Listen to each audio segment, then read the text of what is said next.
समझाना चाहता हूं और मेरी उम्मीद है, मेरा भरोसा है, ये कॉन्सेप्ट आपके लिए बहुत आज क्लियर हो जाएगा। आमीन।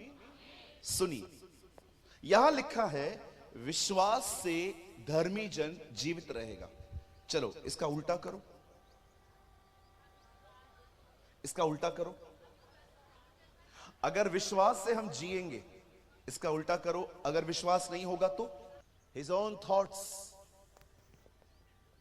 मैं आपको सच कहता हूं, कोई आपको इतना परेशान नहीं करता जितना आपको आपकी नकारात्मक सोच परेशान करती है।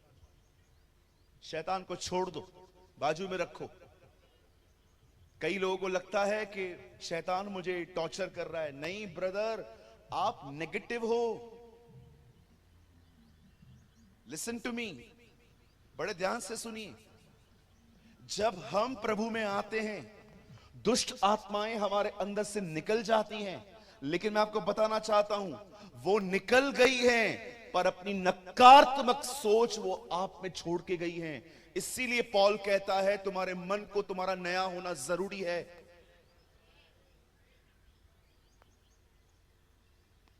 एक व्यक्ति जो एक घर में रह रहा है और वो घर आपका है और आप उससे कह रहे हो मेरा घर खाली कर दे।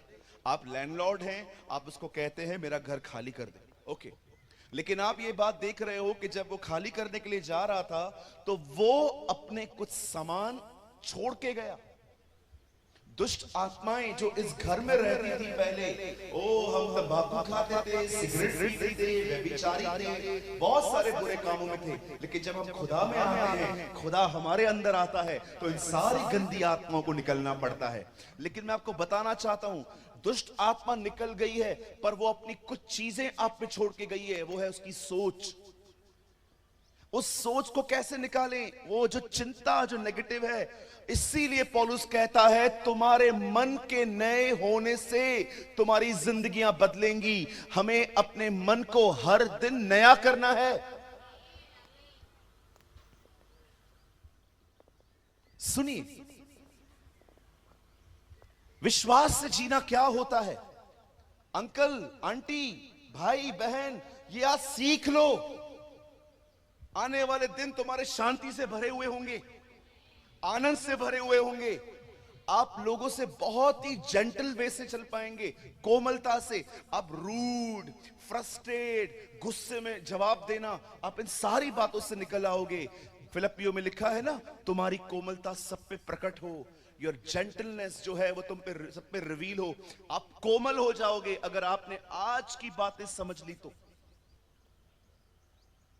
एक दिन वचन कहता है, परमेश्वर मूसा को कहता है मेरे लोग गुलामी में हैं और तू उन्हें लेने के लिए जा और उनको वहां से छुड़ा कर लेकर आ। बाइबल बताती है कि परमेश्वर ने उससे ये बोझ दिया, प्रभु ने उसे ये काम दिया। और वचन कहता है मूसा परमेश्वर के कहने पर उस पहाड़ से नीचे उतरा और मिस्र की तरफ रवाना हुआ। और जैसे ही वो वहां पर गया, वो वहां पर फिरौन बादशाह को कहता है मेरे लोगों को जाने दे। बाइबल बताती है पहले के समय में वो लोग उसे जाने नहीं दे रहे थे। बादशाह ने कहा नहीं, मैं उन्हें जाने नहीं दूंगा। लेकिन परमेश्वर ने उसके बाद मिस्र में ऐसी तकलीफें, ऐसी विपत्तियां भेजी कि आखिर उन्हें